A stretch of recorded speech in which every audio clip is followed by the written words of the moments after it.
100 years. It's beautiful. We have to celebrate. So don't be afraid to use palm oil in your kitchen, and you will be surprised by all the quality of this incredible oil. First of all, you can be very proud of what you have achieved. And palm oil was the leader in the global palm oil industry as far as research, as far as well, production and demand is concerned. You have made a very great achievement to the global oils and fats industry. And today, palm oil together with palm kernel oil worldwide accounts for 33% of production of all 17 oils and fats, and 63% of exports of all oils and fats, although palm oil is produced on only 6% of the global oilseed area. So this is a big achievement. But you should not rest, and you should not, this is not the end. There are more challenges ahead, and the demand for palm oil continues to rise. Production of other oilseeds and other vegetable oils cannot be increased sufficiently. The world needs higher quantities of palm oil. Our forecast for the year 2025, our forecast today, in October 2016, we are forecasting global requirements of palm oil of 86 million tons in the year 2025, out of which 24 to 25 million tons will have to come from Malaysia. This in the year 2025. This is almost tomorrow, considering that it takes 3 years from planting until production. So this is a big challenge, and to the benefit of consumers in the developing countries, you should not stop, you should continue to make intensified efforts to raise your production and your productivity and your ability to feed the world with a good quality palm oil at reasonable prices. Good success.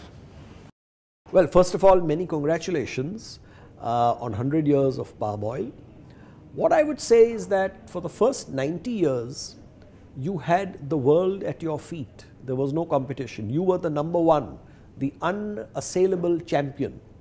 But in the last 10 years, Indonesia has overtaken Malaysia as a producer and is now competing with you very fiercely for markets. Competition is always good. It leads to better product, more competitiveness, more efficiency. So we should always look to the future.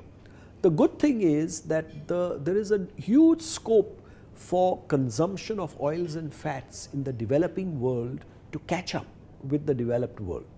So the area for expansion of markets is literally limitless. So I'm sure if you and I are alive 100 years later, we will still be talking optimistically about palm oil in 200 years' time. Well, it's got a rich history that's been well integrated into Malaysian culture. And I think for me it would be kind of exciting to create a signature recipe, something that I think works and has my lifestyle and the use of fresh seafood, of fresh herbs that I can find in the rainforest, and then try and create a recipe that also takes from Malaysian culture, and then try to showcase the true benefits and how good it is to use. So something that's a signature would be my focus for the 100-year anniversary.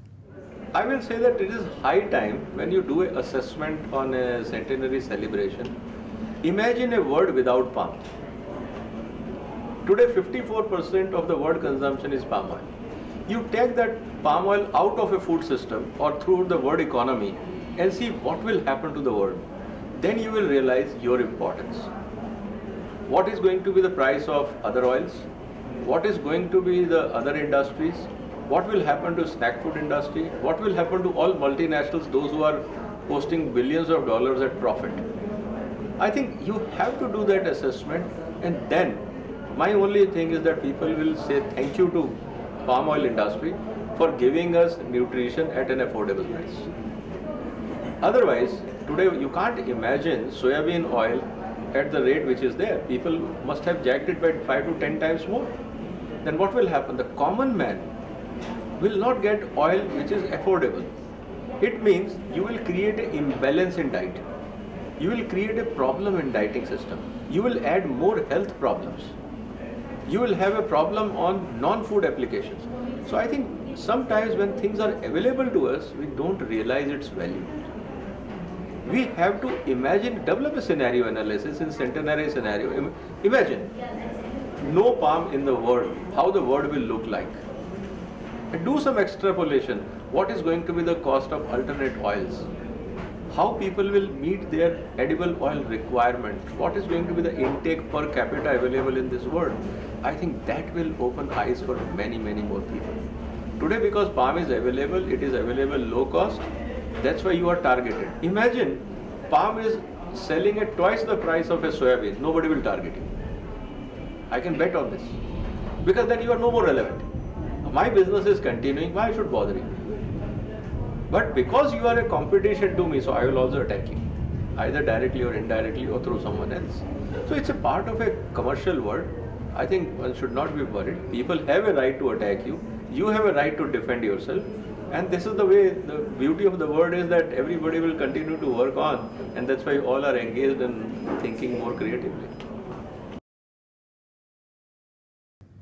If we achieve a transformation and knowledge of palm oil in the next 27 years, we are okay already. Then it's 90 years.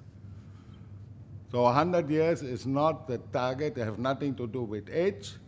The publicity has to run faster than 100 years. I know there was a lot of experiments over these 100 years. There was a lot of testing, talking, people thinking about it. All the stage is over. 100 years should be a celebration that we say, this is palm oil, and we love it. I, as a chef, love it.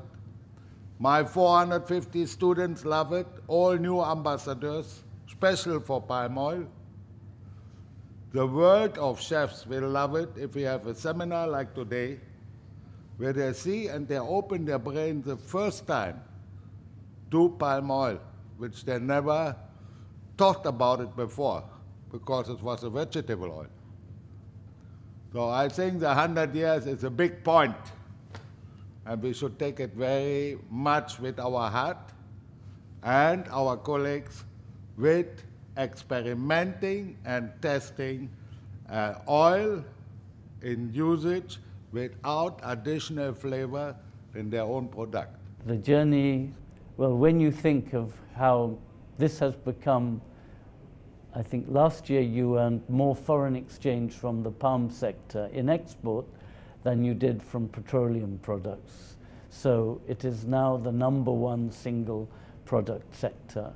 So any journey where an industry goes from zero to being the biggest generator of foreign exchange, biggest generator of employment, and starting developing all kinds of value added, and you travel in Malaysia and housing and everything, you can see that palm has been a major engine of your economic growth. So since you are from the palm industry, you can be very proud, I'm sure, about what has been achieved.